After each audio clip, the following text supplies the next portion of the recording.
Warahmatullahi wabarakatuh. Waalaikumsalam warahmatullahi wabarakatuh.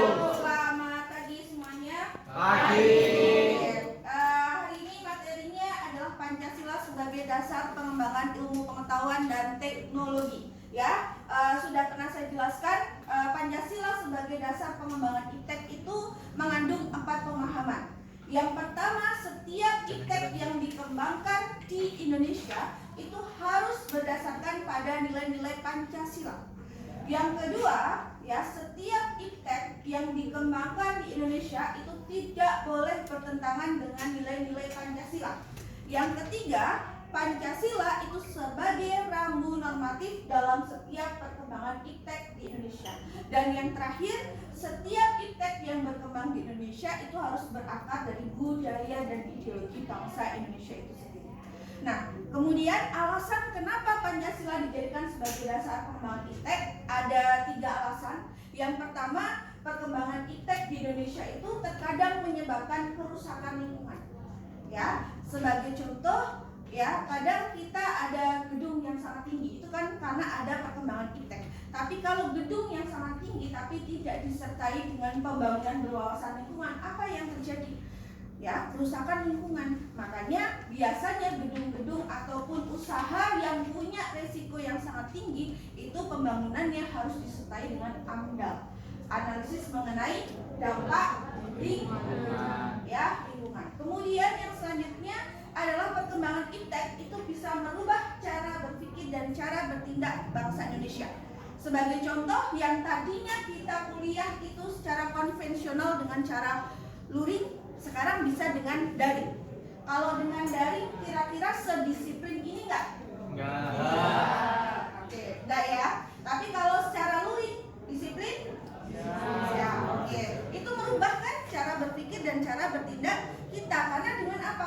Dengan alasan off cam, tidak ada jaringan dan sebagainya, kita bisa beralasan bahwa kita terkendala jaringan itu tadi sehingga kita tidak dalam posisi siap. Kemudian yang ketiga adalah perkembangan IPTEK itu rata-rata didominasi oleh negara-negara Barat. Ditakutkan ya nilai-nilai dari budaya Barat itu ya itu akan hilang. Itu akan masuk ke negara kita dan menggantikan nilai-nilai kearifan lokal kita. Sebagai contoh, misalnya kita dari dulu suka gotong royong berganti dengan individualis.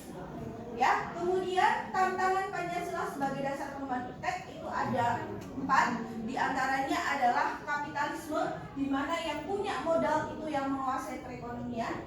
Dan yang kedua itu adalah globalisasi, karena globalisasi itu kan menyebabkan hilangnya batas-batas negara, sehingga ini mengakibatkan kita sering berinteraksi dengan negara lain, termasuk dalam kegiatan ekspor impor. Tapi dalam kegiatan ekspor dan impor kita itu diposisikan sebagai produsen atau sebagai konsumen. Konsumen. Kalau kita sebagai konsumen kita boros enggak? Berarti tantangan yang ketiga adalah konsumerisme. Konsumerisme itu sesuai dengan kepribadian bangsa Indonesia tidak? Tidak, karena bangsa Indonesia sangat menjunjung tinggi nilai-nilai kesederhanaan. Ya. Kemudian yang keempat itu adalah pragmatisme. Jadi masyarakat di Indonesia itu cenderung ingin berpikir instan. Ya, ingin kaya tapi dengan cara instan. Sebagai contohnya, saya pernah mencontohkannya misalnya trading. Dulu kan kalau jual beli ya ada barang, ada jual ya. Kemudian ada barang yang diperjualbelikan. Sekarang kan tanpa kita bertemu langsung penjual dan pembeli bisa berinteraksi ya di sosial media atau di platform lain gitu ya. Atau kadang yang diperjualbelikan itu kayak berupa grafik saham dan sebagainya yang mungkin kita tidak melihat tampaknya seperti apa. Ya. Nah, kemudian yang selanjutnya esensi dari Pancasila sebagai dasar pengembangan IPTEK itu ada 5 ya. Sila pertama, kita hidup di dunia ibarat sedang menempuh ujian. Berarti ujiannya kita harus berbuat baik. Berarti IPTEK yang kita kembangkan harus digunakan untuk kebaikan, ya, bukan untuk malah membuat kerusakan di muka bumi. Yang kedua adalah Pancasila, sila kedua ya. Jadi sila kedua itu berkaitan dengan kemanusiaan yang adil dan beradab. Itu kan berkaitan dengan hak asasi manusia. Ya, berkaitan dengan HAM. Nah, di sini kenapa kita menempuh pendidikan? Kita kenapa harus menempuh pendidikan? Karena itu adalah bagian dari HAM, ya, bagian dari HAM, di mana kita kan kalau kita kuliah, kalau kita menempuh pendidikan itu harapannya eksistensi kita diakui, pendapat kita diterima, dan dengan ilmu kita mendapatkan kecukupan materi, ya. Kemudian yang ketiga, sila persatuan Indonesia itu esensinya adalah setiap iptek yang dikembangkan di Indonesia harus menjunjung nilai persatuan. Jangan sampai iptek itu malah membuat perpecahan di Indonesia.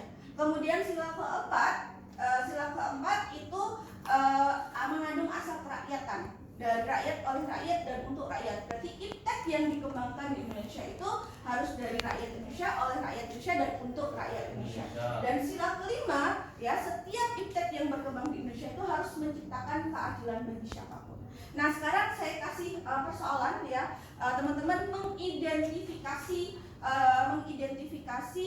terkait dengan ilmu pengetahuan dan teknologi apa yang kalian kembangkan di prodi kalian. Kebetulan di prodi ini adalah prodi agroteknologi Fakultas Pertanian. Nah, kira-kira iptek yang kalian kembangkan itu sesuai nggak dengan nilai-nilai Pancasila? Kalau sesuai dengan sila keberapa? Dan yang ketiga, soal ketiga, ya, iptek itu apakah bermanfaat bagi masyarakat atau tidak? Ya, silakan sekarang diskusi. Saya kasih waktu sekitar 30 menit. Oke, 30 menit. 5 menit. Silakan diskusi.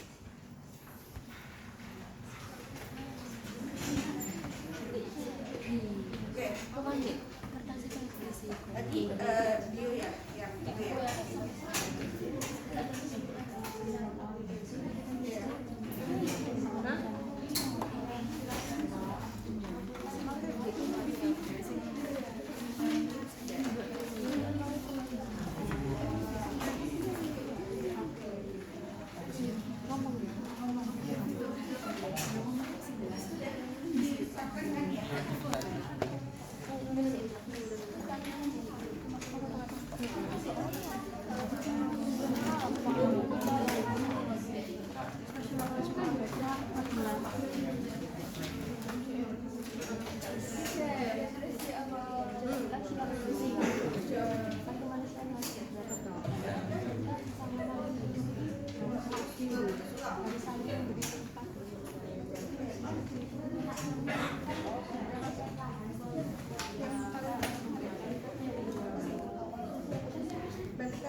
Kalau ada pertanyaan boleh di itu ya, teman-teman ya. Boleh disampaikan kalau ada pertanyaan.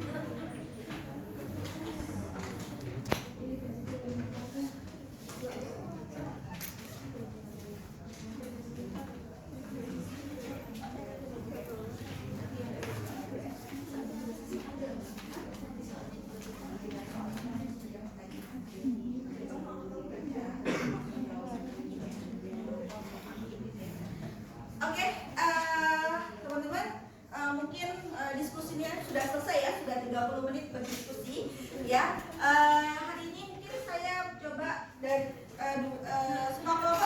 mempresentasikan ya. Oke, kelompok 1 terlebih dahulu. Silakan mungkin mau disampaikan pertanyaannya, jawabannya, sorry. Untuk pertanyaan nomor 1, berikan salah satu contoh iptek yang kalian kembangkan di bidang keilmuan yang kalian pelajari di prodi kalian.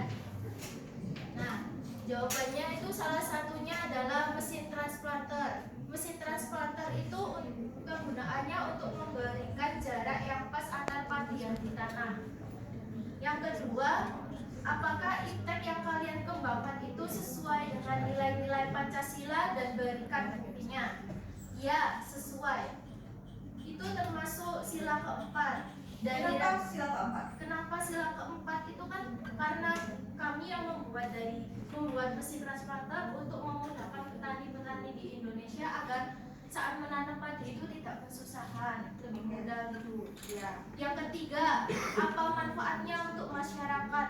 Nah, manfaatnya mesin transplanter untuk masyarakat itu ada 2. Yang pertama itu mengurangi resiko gagal panen padi. Yang kedua untuk meningkatkan hasil pertanian padi menjadi 30%. Oh, Banyak itu.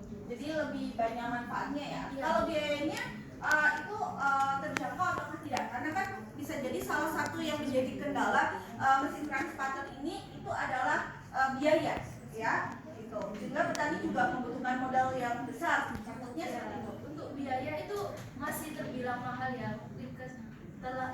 Masih tidak bisa dijangkau petani-petani pada umumnya.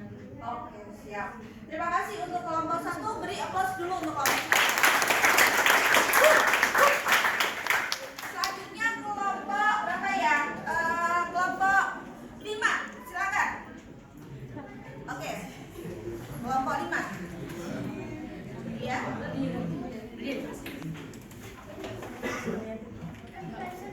Oke, untuk kelompok kami, soal yang pertama, contoh ilmu pengetahuan yang dikembangkan di bidang keilmuan yang dipelajari di prodi agroekoteknologi. Keilmuannya itu kami mengambil inovasi bibit jagung MDR 3, yaitu persilangan bibit jagung Madura dan juga Sumatera. Ya, di mana bibit jagung ini bukan seperti bibit jagung biasanya. Bibit jagung kita miliki ini sangat berkualitas. Misalnya, bibitnya ini lebih tahan terhadap hama penyakit, bisa cepat tumbuh dan menghasilkan banyak buah yang berkualitas. Saya mau tanya boleh Pak? Ya. Untuk cuaca, apakah bisa bertahan di segala cuaca? Karena kan kadang cuaca kita itu kayak unpredictable ya. Terkadang tanaman ini bisa untuk cuaca di musim panas, ini nggak bisa di musim hujan dan sebagainya. Apakah juga membawa keuntungan di situ? Nah, iya Bu, untuk bibit unggul MDR 3 ini juga memiliki manfaat dari segi iklim. Oke. Itu bibitnya ini lebih unggul, lebih tahan terhadap iklim yang ekstrim seperti panas yang terlalu gitu, yang panas banget gitu. Oke, siap. Selanjutnya, teknologi yang dikembangkan di bidang keilmuan yang dipelajari di prodi agroekoteknologi. Baik, untuk teknologi yaitu ada sistem irigasi sprinkle, yaitu yang pada dasarnya menggunakan air yang bertekanan dan kemudian keluar melalui perangkat yang disebut sebagai penyiram. Jadi sistem irigasi ini tuh seperti air curah hujan alami. Kemudian penyemprotan ini tuh dilakukan melalui nozzle. Nozzle itu berfungsi sebagai pemecah air, jadi bisa mengatur curah air juga. Curah airnya sesuai dengan kebutuhan dari tanaman itu tadi ya. Oke. Kemudian sesuai nggak dengan sila-sila Pancasila? Sesuai nggak dengan sila-sila Pancasila? Sesuai Ibu. Sesuai dengan sila Sesuai dengan sila kedua. kemanusiaan yang adil dan beradab. Oke. Kemudian kenapa kok sesuai dengan sila kedua?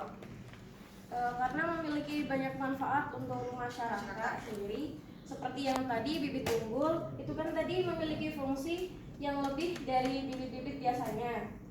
Dan juga untuk sprinkle tadi untuk memudahkan masyarakat, untuk memudahkan petani juga untuk dalam penyiraman tanaman-tanaman. Seperti misalnya kalau petani kan nggak cuma tanamannya sedikit gitu Bu. Jadinya sangat memudahkan sekali untuk mereka agar tidak menghabiskan tenaga yang berlebih. Oke, siap. Kemudian berarti membawa manfaat ya bagi masyarakat ya. sekali. Oke. Nomor 3, apakah sudah terjawab di pertanyaan yang sebelumnya tadi? Sudah. Oke, siap. Terima kasih kepada kelompok 5, beri aplaus dulu. Nah, saat ini sudah 5 kelompok yang sudah mempresentasikan hasilnya ya.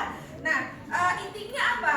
Ini meskipun saya mengajar pendidikan Pancasila, tapi teman-teman berada di prodi agrioteknologi itu kan ada kaitannya. Karena apa? Pancasila itu dijadikan sebagai dasar pengembangan IPTEK dan berdasarkan pada Undang-Undang Nomor 12 Tahun 2012 tentang Pendidikan Tinggi, ya, setiap pendidikan tinggi itu harus berdasarkan pada Pancasila, Bhinneka Tunggal Ika, NKRI, dan UUD NRI 1945. Oke, mungkin ada pertanyaan terkait dengan materi hari ini, teman-teman? Oke, silakan, Mas. Sampaikan nama dan NIM-nya ya. Nama saya Alvito Kusuma, NIM 084. Bagaimana jika suatu perkembangan IPTEK di industri tidak disertai dengan penerapan Pancasila? Oke, bagaimana apabila penerapan IPTEK di industri tidak disertai dengan nilai-nilai Pancasila? Ya, bisa jadi yang pertama tidak sesuai dengan nilai ketuhanan, kemanusiaan, persatuan, kerakyatan, dan keadilan. Tentunya ya, kalau tidak sesuai dengan nilai-nilai Pancasila, kalau mereka hanya memikirkan untuk kepentingan mereka sendiri, apa yang terjadi? Misalnya tidak disertai AMDAL, ya, analisis mengenai dampak lingkungan. IPTEK itu membawa manfaat bagi masyarakat enggak? Kalau seperti itu bisa jadi tidak, merusak lingkungan, merugikan masyarakat, ya. Padahal sesuai dengan esensi sila pertama ya, setiap IPTEK itu harus digunakan untuk kebaikan. Karena apapun yang kita lakukan di dunia ini akan dipertanggungjawabkan di hadapan Tuhan.